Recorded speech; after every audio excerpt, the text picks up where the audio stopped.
This recipe is pork pot roast with cider and apples, and it's a real celebration of the West Country. It takes a little bit of time. It's something a bit fancy to put together, but it is very easy. So you start off with your lovely joint of pork. This is a shoulder that's been boned and rolled into the pan with the oil. I'm just going to get a nice colour all the way around. Just take the pork out of the pan, leave it to one side. You can see that lovely caramelisation. And into the pan, you sliced onions.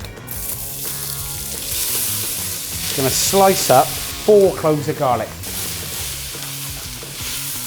And then at this point, I'm going to put in 3 tablespoons of flour. As it cooks out, it will thicken the lovely sauce. And that sauce is going to be made with cider. Half of this bottle goes in. It goes a little bit cloudy, and then into that, I'm going to pour the chicken stock. As it comes up to the boil, we're going to add a bit more flavouring, sage and thyme, and that drops in, and some bay leaves. And just give it this kind of light, lovely, herby flavour. And I'm going to add the pork back to the pan. So just as it comes up to the boil, lid goes on, and we're going to pop it into a preheated oven. There's 170 degrees fan, 2 hours. So the pork has been in the oven for 2 hours. Now the next thing I'm going to add to it is 4 Granny Smith apples that have been peeled and quartered. And those lovely chunks of kind of like sour apple that's taken on that beautiful pork flavour. We're also going to add to the sauce some runny honey and some whole grain mustard. Pork, mustard, apple, honey, all of those flavours, absolutely magic.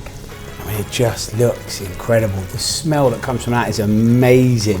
Just gently lift the pork out, leave that to one side to rest for at least 10 minutes. And as you stir this lovely, thick, rich sauce, I'm just going to put a tablespoon of runny honey. We'll give it a good stir. Mixed all together, we've got this kind of luscious, thick, velvety, appley onion gravy to go with the pork. We're just going to leave it for around about 10 to 15 minutes just to relax a little bit. We're going to slice it, serve the sauce on the side. Beautiful, easy to do, one pot wonder in the new cookery book, Real Life Recipes. Plenty more in there, but this one is definitely a firm favourite.